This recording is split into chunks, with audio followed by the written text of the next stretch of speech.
होय व झाडाला मिरच्या कधी लागतात? झाडाला मिरच्या काय सीझन नुसार लागत असतात. आणि माणसांना? खरं बोलल्यावर एकदम बरोबर बोलला बघा. दरवाजाला बेल आली, बेल पण आतलं म्युझिक खतरनाक आलं. अहो दरवाजाला बेल रामकृष्ण हरीची असावा, काहीतरी चांगली असावा. मी एक दरवाजा वाजवला महाराज, आयुष्यात परत दरवाजा वाजवायचा नाही ठरवलं. अंगणात झोपायचं पण दरवाजा वाजवायचा नाही. आता आम्ही साधी माणसं भोळी. आता मी भोळा म्हणल्यावर तुम्ही हसते म्हणजे मी भामटाय का? आम्ही खरंच भोळेत महाराज. मी एक दरवाजा वाजवला महाराज, इतका बेकार आवाज आतमध्ये. बटन दाबल्याबरोबर आवाज, एक बार आजा आजा आजा.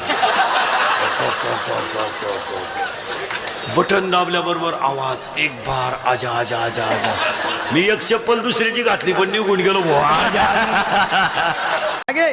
जाऊन द्या, पाहुणे काय हे जातीन पळून. आपल्याला जायचंय जिजूरला, ते माझ्या संगते आलेत. असं का? आपल्या जिजूरला तुला यायचंय ना? हो हो, मला यायचं देवाला. यायचंय? हा. बरं, आपल्या संगती काहीतरी जेवण बिवण घे. जेवण? हा. अहो मला तुमची गुणगुण कळायलापासूनच मी तयारी केली. आला तू हुशार आहेस मग. अहो ऐका ना, ती शेजारची सटवी नाही का, सटवी तिने 50 इंची टीव्ही आणते. आपल्याला कधी आणायचं?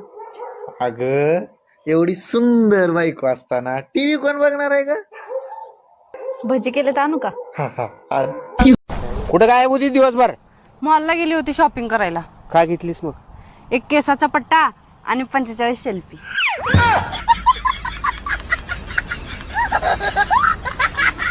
ओ, लग्नाच्या आधी तुमच्या किती म्हशी होत्या?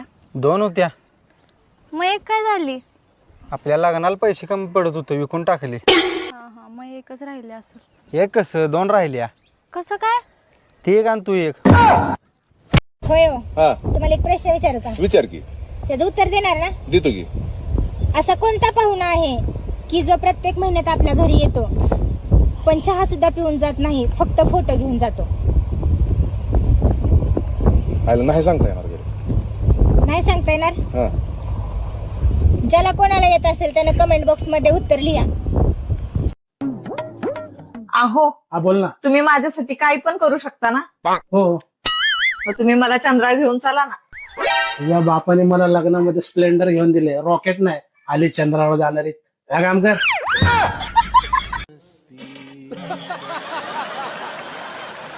सोनुष पप्पा, काय ग? नाव घ्या ना. कोणाचं घेऊ?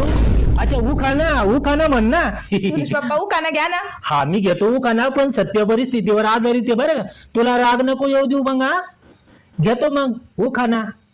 जेव्हापासून तर संघ झालं मग लग्न, माग लागले विघ्न. जेव्हापासून त्या गळ्यात घातलं मंगळसूत्र, ढिल्ले झाले मग सगळे सूत्र. दूर गेले मित्र, विचारायला मला काळ कुत्र. घरात मग काही चालाला माग लागला तिच्या आईचा. आता चुप बसा, नाही तर घरात होईन धिंगाणा. तुम्हाला मी नाव घ्यायला सांगितलं होतं का? रडगाणं गायला सांगितलं होतं? सत्य परिस्थितीवर आधारित तू काय सत्य परिस्थितीवर आधारित आहे? उखाणा. तुम्ही नाव घ्या, माझं नाव. तो हिचं नाव आहे शिवकन्या. हिला कोणी काहीतरी सांगा ना, ही मग काही तर ऐका ना. ए मम्मी, कुठे चाललीस? अरे बाळा, मी जरा हॉस्पिटलला चालले. हा, तू सारखी फिरतच जा. अरे नालाय का, तुला हॉस्पिटलचा अर्थ काय माहितीये का? पृथ्वीपासून स्वर्गापर्यंत जाण्यासाठी मध्ये जो टोल नाका लागतो त्याला हॉस्पिटल म्हणते.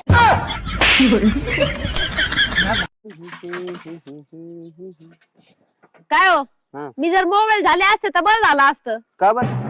मग काय तर, तुम्ही असं मला अख्खा दिवस हातात घेऊन बसले असते, मला खिशात घेऊन फिरले असते जिथं तिथं, नुसते मला बघत बसले असते. राव, खरंच किती बरं झालं असतं. पडला असता, फुटला असता, बदलता बी आला असता ना.